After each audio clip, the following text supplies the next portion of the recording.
All right, hello everyone. So my question for you today is what what do you do when you've meditated very regularly and you've been out walking in nature and maybe you're doing your exercises and yoga and stretching and out running or uh, doing your spending time with your personal trainer, or you've taken your salt baths and uh, maybe gone out and done something fun, and it's like everything around you still feels super heavy and you don't even know where to go next.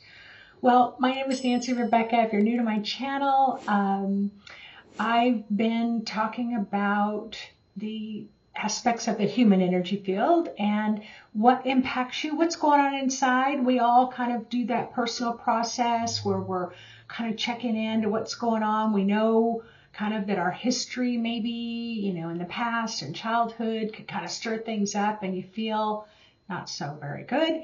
But I also like to talk about what impacts you from the outside. We always talk about toxic people, toxic relationships, toxic boss, toxic workplace. And we might even talk about what's going on in the world and things like that that can impact how you're feeling. But this is what I've noticed in the last month or two, that you can be doing all the right things and there's still a lot of heaviness around you. Well, let me ask, when was the last time you did an energetic clearing on your house or your apartment, or maybe you're renting a room in someone's house? Like maybe it's the workplace. When was the last time you did a clearing on the workplace? So I'm going to talk about some of the different cultures in the world a little bit. We're going to talk about different things that different people use to clear their house. And then I'll share with you one of the techniques that I teach my students to use on a regular basis. Okay. So when I've traveled to different countries and I ask what do they do to keep the energy light and bright in their house? Well, tip number one is clean your house. So energy can collect wherever you might have stacks of papers, piles of clothes. Maybe you've got a lot of boxes that you are planning to move out. You packed them, but they're kind of sitting off in a corner waiting for you to get them loaded up and donate them. Or maybe somebody's promised to come pick up these boxes from the garage, like our teenagers that are now in their 40s and they still haven't taken their stuff with them. So there's all kinds of reasons why you can have a buildup of items that need to be cleared out. So as you clear out the clutter, what goes with it is the old outdated energy that was attached to it when it first became an item in your house. So let's say that you have a jacket that you bought, 40 years ago, still hanging in your closet. You probably haven't worn it in 20 years. When you go to take it out of the closet, it is going to have some old energy still on it. Now, let's say you love that jacket. Well, you just want to rinse that jacket with gold, and you want to remind that jacket of what today's date is, especially the year. Especially if it was 20 years old, you want to remind the energy of the jacket of what today's date is. So if you want to keep those items, you need to clear them, rinse them with cosmic gold. It's an invisible force that actually exists. It's only invisible to you at the human level. It is not invisible at the quantum level. So you can actually, let's say you've got clothes, closet is just packed. You couldn't fit one more hanger in that closet. You can just rinse that closet with gold and start to clear out some of that congested energy that can lighten and brighten your house. But actually cleaning helps a lot, making sure all the dishes are washed, put away, the laundry's done, all of that. Now this is the secret to a cluttered house in that way. Sometimes you can just bring the gold through to rinse through all the cluttered, stacked up items, and then you will eventually feel inspired to clean, because when the frequency is high, you feel motivated to declutter the house. So sometimes you need to kind of ground the space. You need to shower it with gold, and sometimes you need to clean it and for the vibration to go up. Now, In some cultures, they will use sage or Palo Santo wood. So you can go to any kind of metaphysical store, crystal shop. You can ask for Palo Santo wood, which is just a little stick of wood that they use in South America. And you can also burn tobacco, any kind of cleansing smoke. So it can definitely be like frankincense, where you can light frankincense and carry that little bowl throughout the house. So sage, anything like that. Now, what I know is I never knew anything about that, and I know that there's still a lot of you that it's like, I don't know what to do with that smoke. So it's very simple. You just set the intention. You're going to say prayers, and your intention is when you light that item, it can be one single stick of incense, or it can be those little cones, and you can get the little charcoal discs, and then you put the little cone incense on, and you can walk around as that charcoal disc is slowly lighting this kind of coal type red heat. And then you just walk around the room. You can take your hand and you can just move the smoke around with the intention that it's going to clear out any old, outdated, unwanted energy.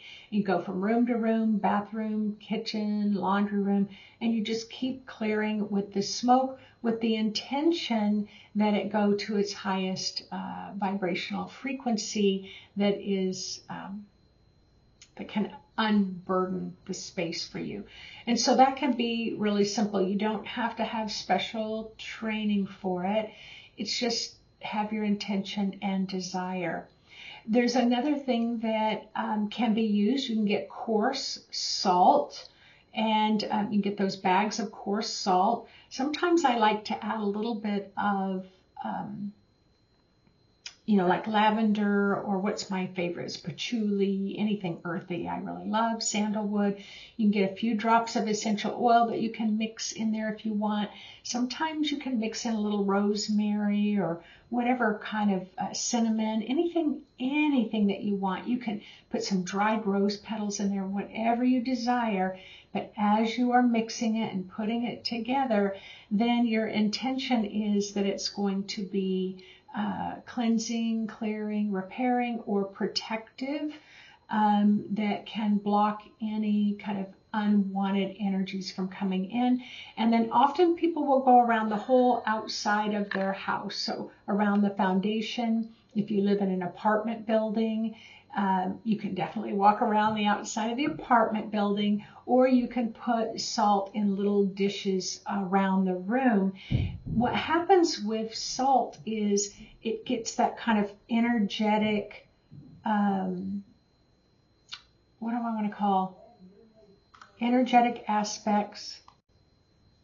So like when you are taking a bath, for example, and your energy field just feels heavy and just thick, or you've just been around a lot of conflict, when you take a sea salt bath, or you take with some Epsom salt, that's the one I use the most. Sometimes I throw in sea salt in there.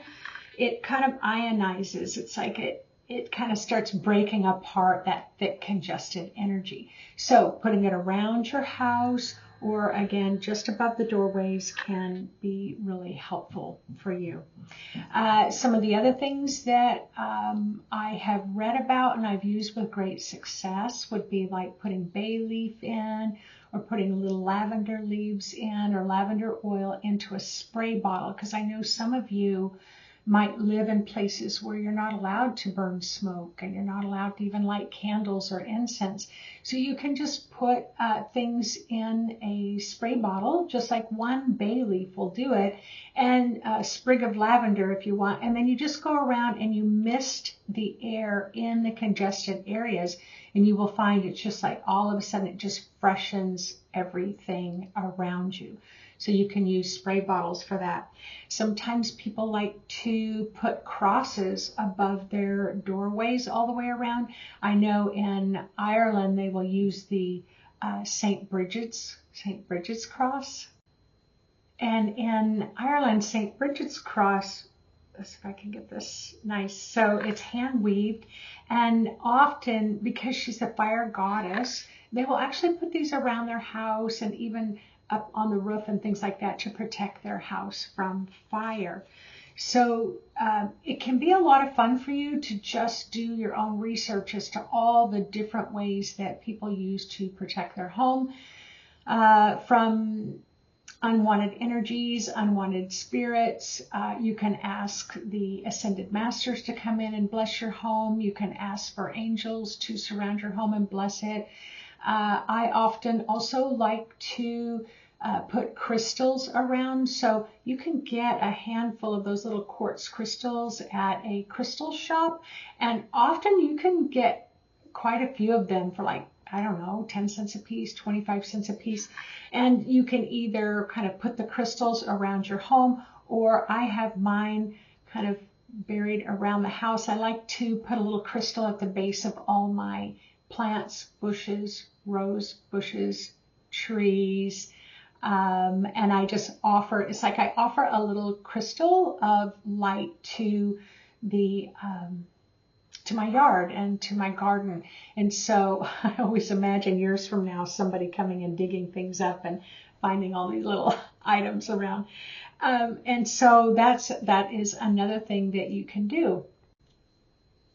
How about singing bowls? So I also have some Tibetan singing bowls that I did get in Nepal, but you can usually find them anywhere. You can also find them online, or like a gong where you just take one of those mallets and you just hit that gong and you just walk around the house hitting that gong, being intentional about clearing your space.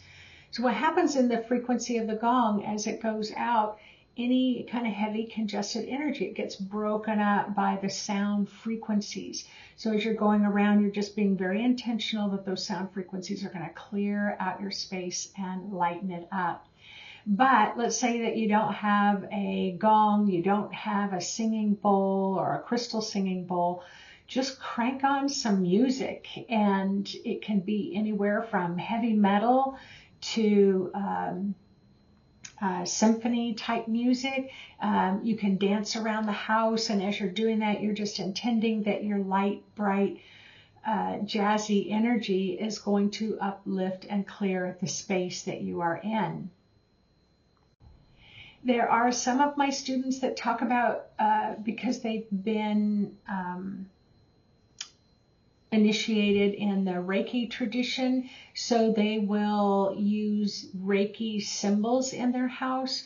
The Reiki symbols I don't know a lot about Reiki, so they can be activated by a certain high frequency. So there are some people who have been through the Reiki training will put Reiki symbols around.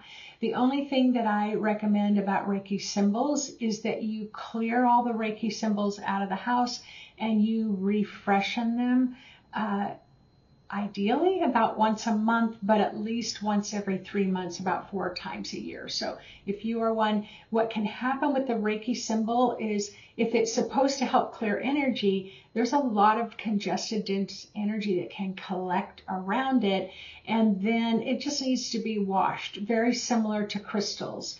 Now I bury mine in the earth around my yard, so the earth is always going to be cleansing them. But let's say you've got crystals around your house, you want to take them out.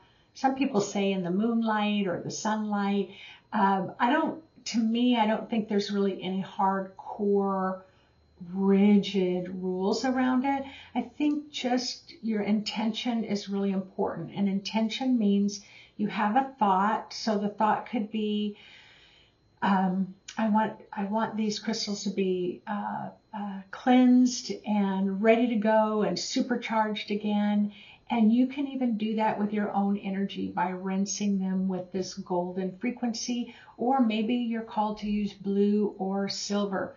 So let's see, there's crystals, there's sound, there are like pendulums. You can go around your house with a pendulum or divining rod, and it can identify where the congested areas are. And then you can just rinse that with gold, or put a crystal, or put some incense there. The other thing is plants. you can choose, you can go to the nursery, you can choose plants that you just kind of ask the plant, do you want to come home with me and help cleanse and keep my house cleansed and clear of negative or congestive energy? And then you can just place plants around. Now, there is a type of work that's done. It's called feng shui. And you can get books on feng shui, and it can guide you if you're really into home decorating and things like that. It might tell you, well, make an adjustment where the couch or the chair is, or put a plant here, or they may have like little ribbons that hang down, or little copper coins that you can hang in different places in the house, and that can keep the energy flowing as well. Opening windows. So there are some people who say, hey, when you're going to do a cleansing, go around, open up all the doors, open up all the windows so that the energy can go out. I will tell you personally, I don't take that extra step, but during the summertime, yeah, I like to have the windows open, but I also know that energy can move through the walls, congestive energy, and so it can all move out that way as well. But again, when you open the windows, any kind of moving air is really great at helping to clear congestion.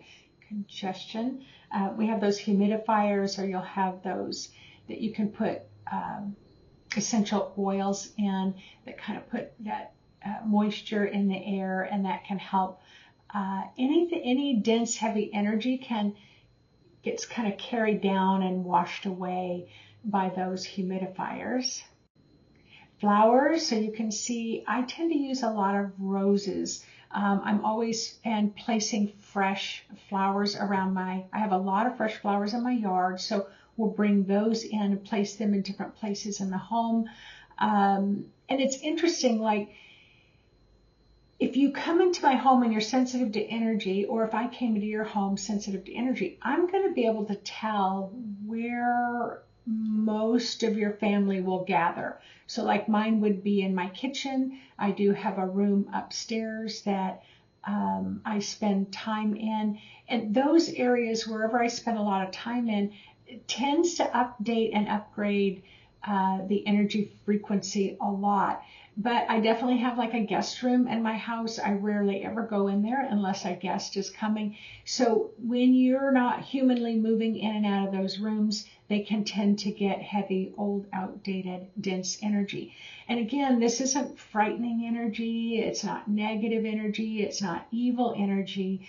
But it's just like your car needs to be washed once in a while. Your body needs to be washed once in a while. The dishes need to be washed once in a while. It's like, and in the spring cleaning, when I was young, my mother used to go around even once a year, wash down all the walls. So even if you're washing with water, you can supercharge the water that's in the bucket and then just go around and wipe things down and wash things down with that supercharged energy. Now, how do you do that? Well, when I get a bucket of water, well, first of all, water is beautiful essence anyway, and it really holds the intention that you put in it. But you can imagine a grounding cord going from the bottom of the bucket, and then you can imagine this golden light fusing through, or it could be blue light or green, emerald green or pink or orange, whatever color that you are called to work with. And just imagine that particular cosmic energy is flowing through the water.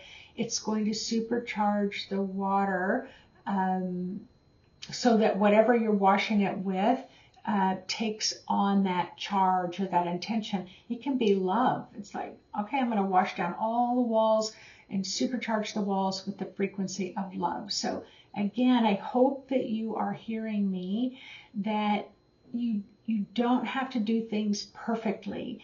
You don't have to follow things in detail as a rule. It's just let your heart guide you and be intentional about what you desire. I desire to cleanse out old congested energy, and I desire to uplift the frequency of the room that I'm in whatever means that I'm doing it. If you have broken items in your house, a broken glass, and you're always intending to get the glue and you're going to glue it back together again, maybe it's a broken vase, go ahead and get that nice and repaired or throw it out. So anything that's broken, a broken chair, a broken table, a broken bed, either choose to repair it or move it out of the house so that it doesn't catch congested energy. Now, one of the things that I learned when I lived in South Africa is that the Sangomas there, they talk about how in a square room, the congestion is going to get caught in the corners of the room.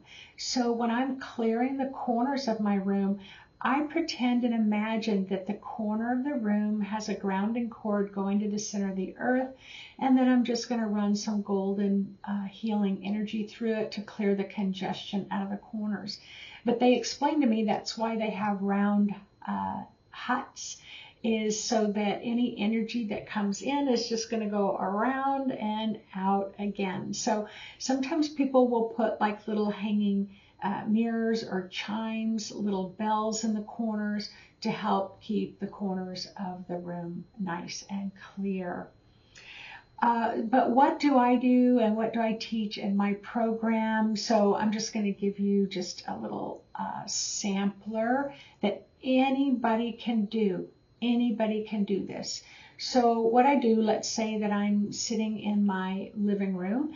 I'm going to look to see about where the center of the room is. I'm going to close my eyes and I'm just going to intend and imagine that there's a grounding cord that's going to go from the bottom of the floor, from the floor, and it's going to go all the way down and connect to the center of the earth. So not only is it going to help stabilize the energy of that room, but it also functions as a drain so that energy, any heavy, denser energy, will just kind of flow down the walls. It goes to the drain and it just slides down the drain, just like a storm drain in a street.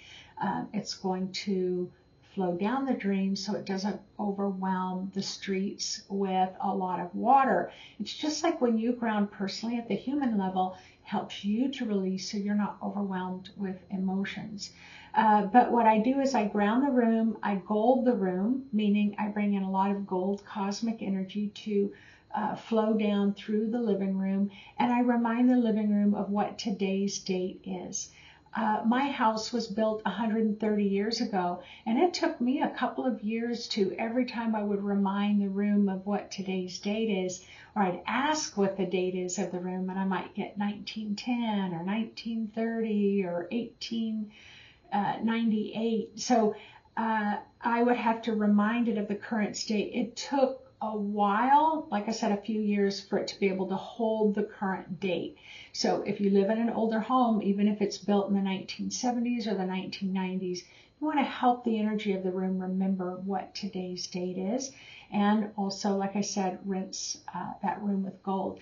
Why do I love that particular technique so much? Because I don't need to carry a lot of stuff with me. I don't need to carry sage or crystals or water that has gemstones in it or herbs in it. No matter where I go, I can move from room to room to room by simply imagining a grounding cord, bringing golden energy through it, present timing the room until it feels settled to me, and then I move to the next room and the next room and the next room. So in the beginning of this talk, I said, you've done everything right, but you still feel heavy. Well, maybe it's just time to clear the space that you live in.